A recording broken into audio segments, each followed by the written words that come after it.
Boosh! Hello, watch out, what is going on? What is crack-a-lacking? Hello, people of the internet. Hello, people of the universe. Hello, aliens under the sea. I'm trying to get this music right, so I do apologise. Welcome to your alternative F1 2025 livery review and 2025 preview / predictions. There's quite a lot, so I'm going to get through this as quickly as possible. If you're an F1 fan and you're not looking forward to the season coming, you are dumb, bruv. It's going to be Crash City with all the rookies we have on the track this season. It's going to be epic. First impressions of the F1 show. It was a little long, but I enjoyed it, man. Like, it was completely different, and I enjoyed the fuck out of it, to be fair. Jack Whitehall, he smashed it with his energy and his jokes.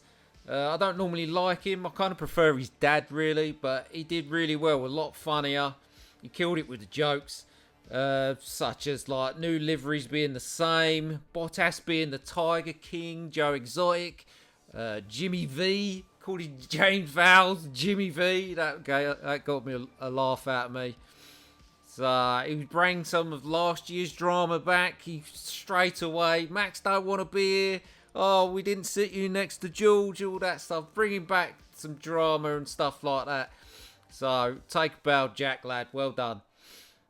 The first car that was up was Steak Kick Sauber, or whatever the fuck they're called. As you can see, the livery's on the right of the screen there. So we're going from the left down. So the Steak is the green and the black one. It was all a bit dramatic. Do you know what I mean? But they spent bank on it. They had people with the drums. They had all the videos and shit. The full moon. Oh, don't matter about the past. It's about today. So, it was pretty dramatic for a team that did fuck all last season, really. I think Colapinto scored more points than the whole team combined. Don't hold me to that, but I think he did. The car livery looks a bit like a My Team Alfa Turismo? Alfa Romeo crossover. It's alright, but it's nothing special.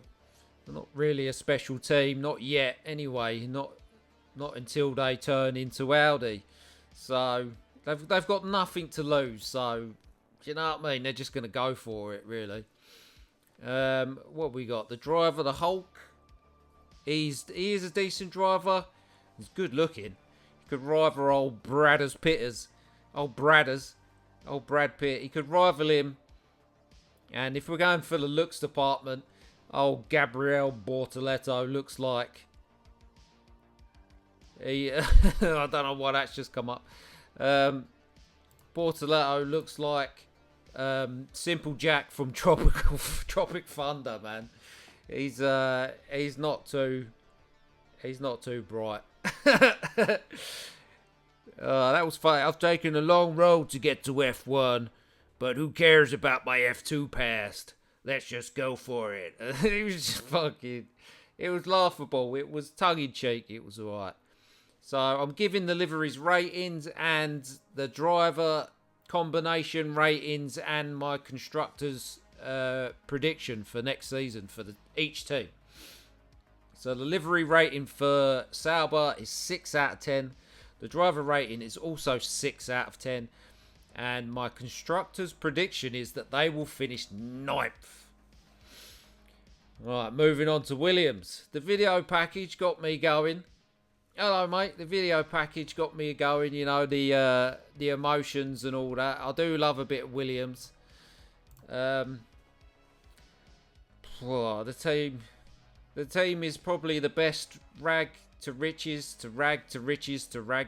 story ever, seeing as they got bajillions of sponsors now. But my God, the car is boring, and it's just been the same for 4 or 5 years now. They've got more sponsors, like I just said, but that means they can all afford to shop at Sainsbury's now instead of at Lidl. But the team have got everything to prove, to be honest, seeing as they've got bajillion and more sponsors. The drivers, Albon, as much as I love Albon, he is bang average. Do you know what I mean? He'll live off last season's double overtake from Canada until the day that he dies, to be honest. Carlos Sainz, he's got the magic touch when he joins an F1 team. He always manages to improve them by at least 2 positions within the first season of being in there. I hope you're doing all right, Sean, by the way. Yeah, he's got some sort of magic touch. I don't know why he does it. He seems to get the team's head out of their arses and they just seem to go for it. So, yeah, that's all I've got to say about Williams, really. The livery rating is 2 out of 10. The driver rating is 8 out of 10. Carlos Sainz brings that up. And my constructor's prediction here for Williams is to finish 7th. Next up, we have V-Carb. Oh, the beautiful V-Carb. I thought the video package was quite funny. The drivers combined are about 6 foot tall. Do you know what I mean? It was a little bit silly, but it was funny. But the car livery is the Japan Red Bull livery from a couple years back or last year, and it is fucking perfection. It's fucking amazing. Yuki is my arch nemesis in F1 Manager, so check out those playlists for the Lotus Season 2.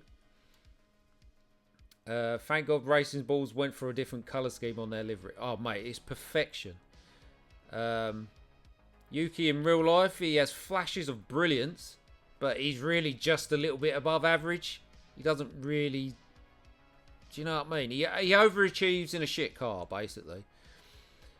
Hadjar looked like he was ready to steal the lead in a kids' school play. He just came bowling out and he was full of energy, bless him.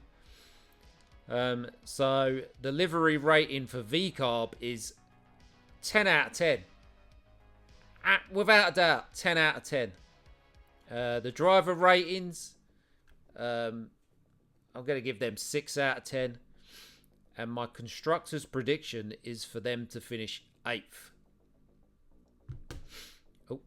Moving on to Haas. The boring Haas. Haas are boring. They're boring without Gunther Steiner and K-Mag.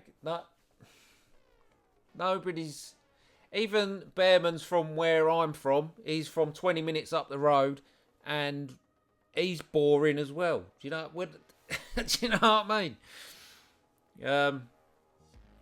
The livery even showed how boring they are. They just inverted the colours like they've done for the last couple of seasons. Ocon, everybody loves to hate him. Even his team, even his teammates, they hate that rat-faced French fuck for some reason. But even I don't like him. And he is Darth Vader or Palpatine. He is going to turn Oliver Behrman 100% to the dark side. Do you know what I mean? He's going to drag him into some dirty waters where he doesn't want to be. So the livery rating for Haas is 1 out of 10. Just bore off, man. The driver rating is 5 out of 10. And my constructor's prediction for Haas is to finish in last place, in 10th. Next up is Alpine. Alpine Mercedes. Are they already Alpine Mercedes? Or are they Alpine Renault / Nissan still? I don't know. The DJ was a bit much to start with, but by the end of it, I was fucking having it. Alpine Mercedes from 2026 onwards. Thank you very much, Sean. Yeah, by the end of the DJ set, I was bang. I thought it was good. The car looked the bollocks. It looked the nuts. I'm so glad it went more pink than blue. I know there is still blue on there, but it was heavy pink this time. Gasly is quick with an average car, but also the rumour is that Colapinto is faster than Doohan in testing, and Doohan's already going to lose his seat within 5 races. That's heavily rumoured. So it's going to be a shit show Flavio Ballateri, or whatever his name is, he don't give a fuck about no one. He just wants to make money and line his pockets. Haas being dead last is a Super Bowl claim. I will still put Sauber last at this point, but I think they are going to get better than last season. I reckon it's going to only be a couple of points between them, but I reckon Haas is going to be last with Sauber ahead of them. So where was we? Yeah, it's going to be a shit show at Alpine with the driver seats and stuff like that. So the livery rating for Alpine is 9 out of 10. So far that has been my second favourite livery. The driver ratings, I'll give him a 7 out of 10. Gasly's decent. Doohan could be decent. I'm quite fond of Doohan because I did used to watch his dad win world championships in MotoGP. So the constructor's prediction for Alpine is 6th. Still pretty bold, I reckon. All of this is bold, but you got to go big or go home. Just like Aston Martin did. And don't forget to like and subscribe on the YouTubes. Aston Martin, the car's always going to be decent. They'd never really change it. They hit gold with the first livery. It kind of looks a bit like it's gone back to when Vettel was there. There seems to be more yellow stripes or fluorescent yellow or fluorescent green. I don't really know what colour that is, but it's still pretty decent. So they never do it wrong. They just keep it the same and it looks good. It's not like Haas where they keep it the same and it's boring. The James Bond stuff was fun. And then they come out the crowd and obviously Fernando Alonso is James Bond, but Lance Stroll looked like James Spazzo. He just looked like he'd gone to a window factory and cleaned all the windows with his tongue. Like, I'm surprised he didn't get like stuck in the crowd like some weird PTSD flashback from Brazil last year. I think they were just like, oh, don't know what he was doing. I love that they have the number highlighted with the yellow instead of the plain white. Exactly. There's just little touches and they made it decent. Fernando Alonso's got that final boss energy like The Rock from fucking WWE. Now you've seen the best looking car, please enjoy your evening. Like, he don't give a fuck. Like, with that evil grin as well, he will insult your entire family at Christmas dinner with a smile on his face, and everyone will love him for it. You can't disagree with that. You can't disagree with that at all. At all. Oh, I got my wire caught. The livery rating for Aston Martin is 9 out of 10. The driver rating is 7 out of 10. Those whole 7 points go to just Alonso because I can't see Stroll doing much. I think he'll be reserve driver before the end of the year, or see out the year and be reserve driver. Do you know what I mean? But my constructor's prediction for Aston Martin is 5th. Moving on to Captain Sensible team, the Germans. Mercedes. They're just Captain Sensible. I've paid off my mortgage. I've paid off all my debt. And I'm going to drive around in a Prius because I can. Like, just bore off. Like, I went to the toilet, so I didn't really see their video package. I don't really know what happened. So all I can do is speculate. Can George really lead this team going forward, seeing as he lost his head pretty much every time Lewis Hamilton was in front of him when he's been at Mercedes? Like as soon as he was in front, he wanted a pit for fresh tyres, or he wanted to go longer. He was constantly arguing. Don't forget the Spa race where he won it but then got disqualified. Do you know what I mean? It's also going to be interesting to see if Adrian Newey can help a bit with the 2025 cars as the season goes on. Yeah, that would be interesting to see. I'm not too sure it's going to have that much effect. He might do some drawings and just leave them on the floor for somebody to pick up. I don't know. I reckon Antonelli's going to be a handful. I reckon he's going to do the same as Franco Colapinto. I reckon he's going to come in, score some points, get some hype behind him, and then just bin it every week. There's so many rookies that there's a chance of a safety car. The safety car percentage chance goes up at every single race. If it's raining, there's got to be at least 95% chance of fucking safety car. Do you know what I mean? So the Mercedes livery rating is 4 out of 10. Driver ratings is 7 out of 10. And my constructor's prediction for Mercedes is 4th. This was a weird one. Red Bull was a bit weird. Who wants to hear from Horner the Weasel? Do you know what I mean? Nobody wanted to hear from him at all. My brain kind of flatlined. And then came back to life with all these kids like jumping about and blah, blah, blah. Like Liam Lawson seemed to look like he hated being there. More so than Max. Lawson needs to try and show everyone that he deserves this seat. But the problem with that is he's got Super Maxi Pad Verstappen, who squeezes every ounce of that shit heap of a car. Like, squeezes everything out of it, and he is a complete and utter psychopath on the track. So, I don't know.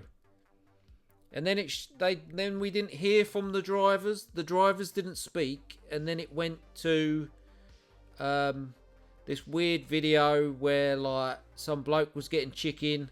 Some boss man was getting chicken in a kebab shop or chicken shop or something. And then we had some like max power modded cars with like neon lights underneath and stuff. I mean, it was weird, but it was still like it was still like enjoyable, if you know what I mean. I don't know. It was strange. Red Bull Racing, the livery rating is 3 out of 10. The driver rating is 9 out of 10. And this is going to be extremely bold. Constructor's prediction for Red Bull Racing is 2nd. Yeah, man. Ferrari, I really enjoyed like the old artwork of drawings and stuff like that and designing. I enjoyed all that on the screen. I think that stood out from everybody else trying to be funny. Honestly, who would even think Red Bull would change their livery? Yeah, I know, boss. I enjoyed the Ferrari bit with the designs and stuff like that. Everyone else was being a bit silly or stuff like that. And then from the Ferrari clowns, as everyone likes to call them, they come out and be proper mature about it. And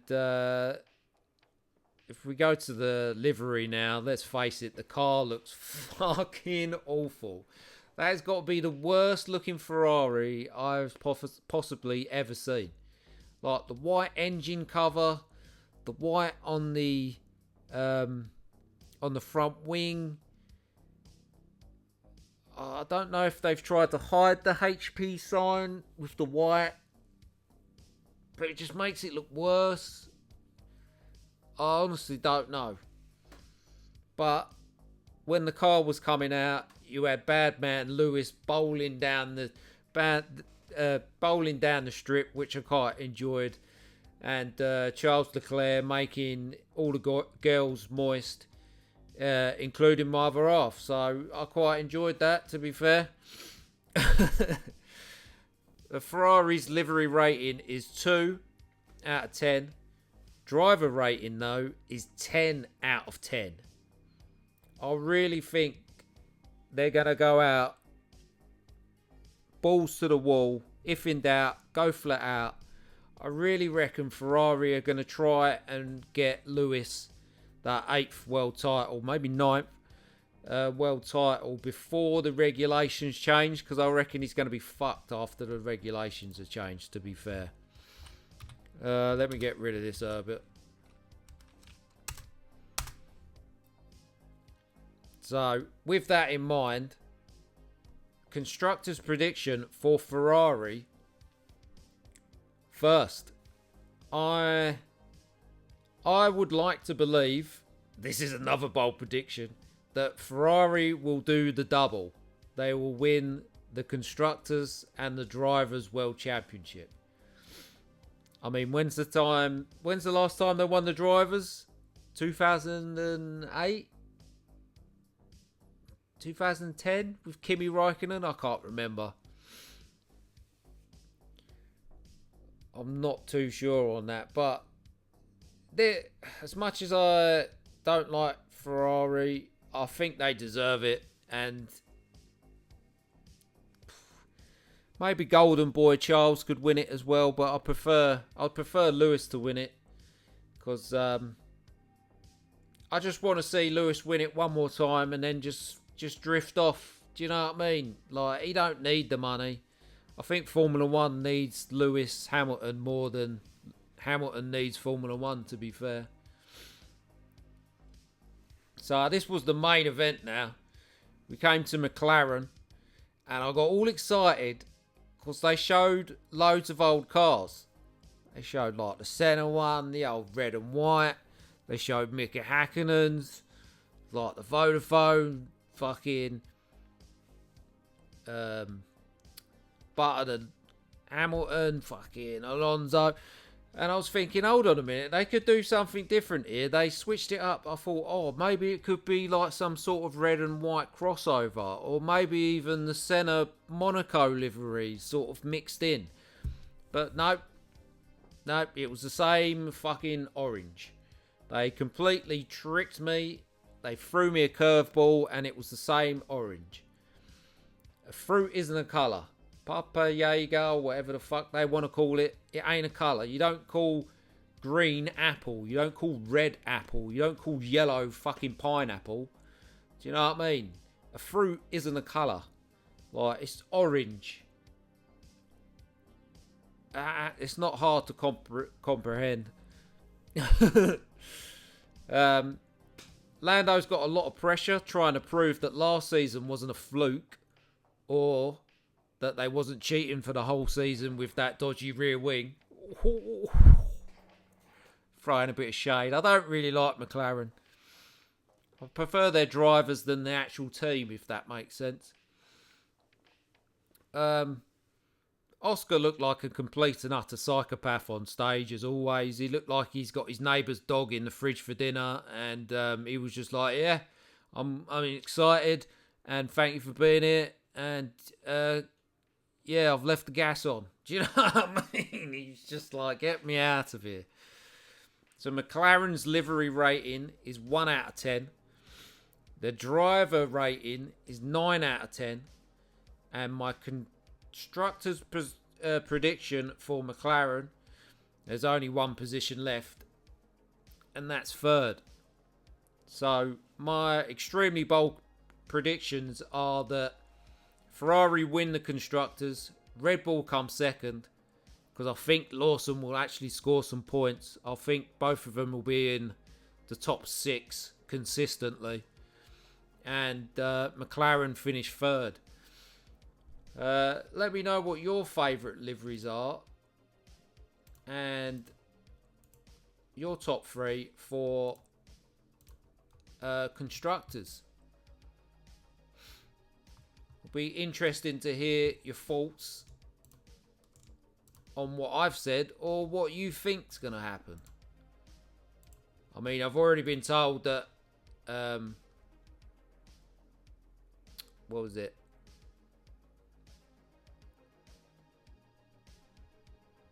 Haas being last is a bold prediction. But yeah, that is what I think. I'm extremely excited for this season. More so because my kids are super into it now. They absolutely love McLaren for some strange reason, but kids are kids, do you know what I mean? Alright, if you've watched this on the Twitch, make sure you follow. You can play along with your channel points. And if you watch this on the YouTubes, don't forget to like and drop that sub and drop some comments below because it helps us in the matrix / algorithm. I've been DMPunk85. Thank you for watching. Peace, love and hugs. Thank you, fuck you, and goodbye. Take care of yourself and be well, lads. See you later.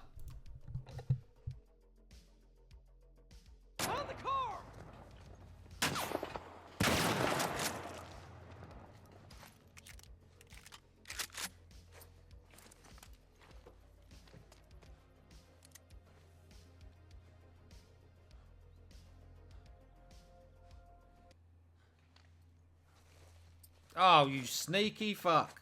I thought I had the pistol.